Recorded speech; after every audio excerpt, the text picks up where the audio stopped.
Hi, my name is Josh Head. I know what you're thinking. What's with the magical girls nowadays? And that's exactly what you're thinking. Because as of right now, I know exactly what I'm titling this. Disney Princesses versus Magical Girls. And it's a media comparison here that I'm doing. Because one, Disney princesses haven't really or have gotten the scrutiny of the ire of the community of its fans. Remix. Um, Basically, it's how do I say this?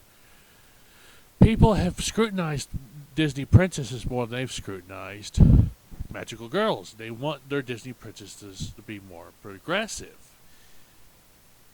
What has not done that more than magical girls? And that's why I'm comparing the two media. Let me give you an example. Some great examples, how Disney princesses haven't really progressed far in storytelling or their stories being told, or magical girls have progressed all the way to the point where we even have male magical girls now. And that's kind of weird. If you don't know what I'm talking about, see the series Is This a Zombie? And even magical girls with chainsaws, magical girls destroying city blocks. I'm not sure about that one, but I do know they do massive amounts of damage now. On the level of action styles, better than Dragon Ball Z. Now, not saying that's exactly what Disney princesses need to be, but just imagine if they had grown at the same rate or progressed at the same rate, where would we see Disney princesses now?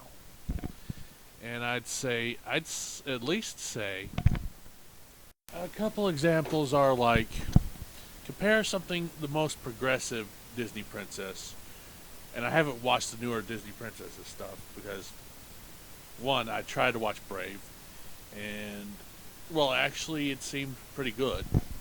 To some of the stuff we have for like, let's say Magica Madoka. I'm not enough sure of the whole name there, but just type in Magica Madoka and look that up, and then look up Brave, because that's the last one I've seen so far. That's the best one I can compare the two. It seems like the Magica Madoka is for a more mature audience, and that's the key here. That's what's allowing magical girls to become as progressive and not as simplistic notion. Now, I always bring things back to with kids, never treat them like idiots. They're probably smarter than you, even though they don't have as much life experience than you. But, yeah, never treat them like idiots. And that's what my cartoons of my childhood were full of, is not treating me like an idiot, and full of really good storytelling and writing. But that's beside the point. The point is the only way to make them progress faster, in my opinion, are better storytelling, better writing characters, is to have them for more mature audiences. I'm not necessarily saying sex or violence, just something on the level of, I don't know, a sitcom, which would be weird. But just let it grow up with the audience, and that's the reason magical girls have become such a more progressed idea and more out there. It's not also it's not just controlled by one studio. And like Disney has the monopoly on the Disney princess stuff, and that I think the two are worthy of comparison because they started out almost in the same place. I mean, I don't know who the quote was from, but basically all anime is based off Disney cartoons. Unlike JRPGs and ARPGs, which are based off D&D but never compared to each other. No, strike that. They're continuously compared to each other. But I think the idea here is that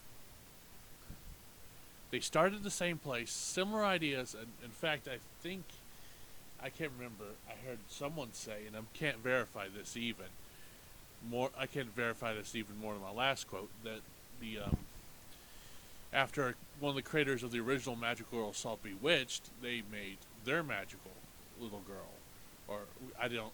Samantha wasn't a little girl. That wasn't even part of my life. Whatever was even within my lifetime. But it's like it seems like one has progressed way out there to what it can be, the storytelling it can go through. I mean, Magic of Madoka was dark. It's and comparing that to Sailor Moon or the original Magical Girls, and I've only seen so much of them.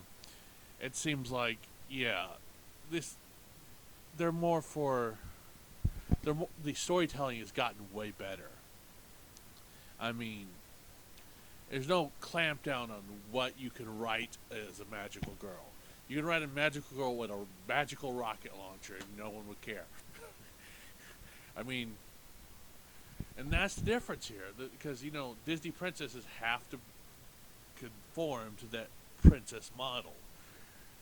And magical girls don't have that as much. I've said that so many times. And I so believe in letting media evolve, not just clamping it down and saying, okay, it has to be this, it can't be something else, because my ideas are better than what anybody else can do. But just compare the two. Compare a series like, I don't know, Is It a Zombie is the last magical girl I saw. And the magical girl I saw in there was pretty awesome. I'm just. I'm going to end it on this note. If we compare the two, we realize that if you let a media evolve beyond what it originally was, you still have that original media, and that will continue. But you also have the new media, the better version, the different version, and so I guess that's my ultimate complaint with a lot of American cartoons, and that's what this is going to turn into if I keep going. Is basically we don't let anything evolve past the point that it's a kid's cartoon. I mean, Power Rangers was not grew up with its audience.